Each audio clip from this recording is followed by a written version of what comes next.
इस एरिया में जो सेकेंड वर्ल्ड वॉर चल रहा था उसका एक सेंटर पॉइंट बन गया था म्यांमार। म्यांमार पे जापान ने एक साइड से कब्जा कर लिया, एक साइड में अंग्रेजों ने। समझ में आ गया कि नहीं आ गया?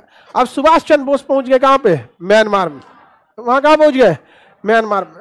और जब म्यांमार में पहुंचे तो यहाँ भारतीय सेना का गठन किया, आजाद हिंद फौज को। और उन आजाद हिंद फौज की मदद कौन कर रहा था? जापान वाला। और इधर अंग्रेजी सेना में तो भारत वाला ही था, अंग्रेजी सेना में भारत वाला। भारत वाला को उस समय अंग्रेजी सेना में जबरदस्ती अंग्रेजों ने शामिल कर लिया पैसा देके। यहाँ भारतीय सेना वाला जब आमने सामने मुकाबला हुआ, तो भारतीयों ने कहा कि भाई तुम हमारे ऊपर गोली क्यों चला रहे हो? और ऊपर एक दो गरियाने भी लगा सब, जो पड़ोसी का औलाद होगा जो अंग्रेजों का साथ देगा। हम तो थे नहीं उस समय ना तो हम तो गरिया उनको डिमोरलाइज करा देते, कहते थे 4 गो पड़ोसी का औलाद होगा जो अंग्रेजों का साथ देगा। नहीं समझ आ गया? कभी कभी हथियार से ज्यादा ना मतलब जुबान भी काम कर देता है। समझ में आ गया कि नहीं आ गया? उसके फैमिली वाले का जीना मुश्किल कर देता है। तब रे ते अपने बापे का है कि अंग्रेजवा का है? नहीं समझ आ गया? और कोच के उसको डिमोरलाइज कर देता आदमी। कहते थे अंग्रेज ले बंदूक अपन, हम निकल तो नौकरी छोड़ के आजाद हिंद फौज ज्वाइन करेंगे। किसका? सुभाष चंद्र बोस है कि नहीं यहाँ पे? और इनको कहा भाई असली शेर ये है सुभाष चंद्र बोस के साथ जो आजाद हिंद फौज के लड़ रहे हैं। ये अंग्रेजों का ये सब है, ये सब क्या लड़ेगा सब हम लोग से। तो यहां से सुभाष चंद्र बोस अपनी सेना लेके किधर बढ़े? Myanmar side. म्यांमार से बढ़े और इम्फाल में उन्होंने पूरी तरह से क्या कर लिया था? कब्जा कर लिया था। और यहीं पे पूरी रणनीति बनाए थे। अंग्रेज इसमें इतना मारे गए थे सब कि कोहिमा को द्वितीय विश्व युद्ध का कब्रिस्तान कहा जाने लगा। इधर से जापानी मार रहा था सब, इधर से सुभाष चंद्र बोस मार रहे थे। और कहां तक पहुंच गए थे? इम्फाल तक। और ये कहां डटा था सब? कोहिमा तक। अब कोहिमा डटा था, इधर से मार मार कर इतना मरे लोग वहां पर, इतना कि अंग्रेज इसको कब्रिस्तान कहा जाने लगा। बाद में जापान के ऊपर परमाणु बम पटक दिया अमेरिका। जापान का हम खुदे पगला गए, तो सुभाष चंद्र बोस आपकी मदद कहां से करेंगे? तब तक उनका विमान भी क्या हो गया? दुर्घटनाग्रस्त हो गया। समझ गया कि नहीं? ऐसे कहानी वगैरह में देखिएगा तो ऐसा लगेगा ना कि भीमराव अंबेडकर, सुभाष चंद्र बोस और महात्मा गांधी में नहीं जमता था। ऐसा नहीं है, जमता था। समझ में गया? जैसे अभी के समय कैसे है, मैथ का टीचर, इंग्लिश का टीचर, जीएस का टीचर, सबके फील्ड अलग अलग है, सबके तरीके अलग है। वही एक आदमी गरम दल, एक आदमी नरम दल, एक सामाजिक सुधारक, सबका बैच अलग अलग था ना। ऐसा नहीं था कि दुश्मनी था उन लोग में, ऐसा कहीं नहीं था।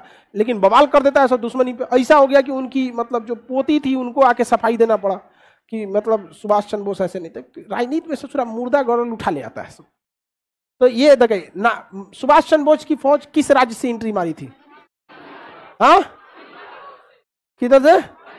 मणिपुर से। मणिपुर की राजधानी कहां से? जब इम्फाल पहुंच गए लोग तो इन लोग का हिम्मत बढ़ गया। आजाद हिंद फौज का हिम्मत क्या हो गया? बढ़ गया। यहां से कह अब तो रुकबे नहीं करेंगे, अब सीधे कहां चलना है? दिल्ली। तो आजाद हिंद फौज का नारा क्या था? दिल्ली चलो। कहां चलो? दिल्ली। अंग्रेज सब बेचारा भागने लगा सब। अंग्रेज लड़ नहीं पाता। आज भी जमीन की लड़ाई में अंग्रेज कभी नहीं जीत सकते। वियतनाम में उतरे थे सब, मार के मुआ दिया सब। कोरिया में उतरे थे, मार के मुआ दिया सब। अभी अफगानिस्तान में उतरा था सब, जमीन पे मार के मुआ दिया सब। ये जो गोरका अंग्रेज है सब, ये केवल हवाई लड़ाई लड़ सकता है क्योंकि इनके पास टेक्नोलॉजी है, कलेजा नहीं है। तो यहाँ भारत से लड़ो, यहाँ पे प्यास लगेगा तो बिस्लरी का पानी खोजेगा अंग्रेजवा। भारत वाला कहियो हटा नदी पोखरा कुछ ले पानी पी ले, मार ससुरा के यहाँ पर। जो लड़ाई के मैदान में ब्रेड खाता है सब। बताओ भारत वालों को ब्रेड कहाँ चल जाएगा पता ही नहीं चलेगा। किसी को नाश्ता करा दो ब्रेड तो मने मन घर आएगा। दूध सोचा तूने बच्चा समझ लो हमरा। कौन सी खिला दिया यहाँ पेट भरेगा जी ब्रेड में? जब तक 7-8 रोटी बढ़िया से ना हो, बढ़िया 6-7 पराठा भुजिया ये सब दाब के खाओ, तहिया के एकदम रखो, तब लगता है हाँ 6-7 घंटा का माइलेज देगा गाड़ी। सब अंग्रेजों के लिए सबसे बड़ा सरदर्द थे कौन? आजाद हिंद फौज वाले। क्योंकि आजाद हिंद फौज वाले सादा वर्दी में भी थे और आजाद हिंद फौज की प्रेरणा से अंग्रेजों के फौजी भी उसी में थे।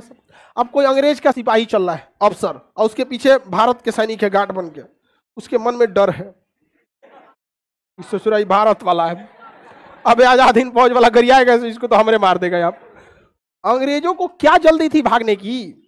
वो प्रथम विश्व युद्ध द्वितीय विश्व युद्ध जीत चुके थे।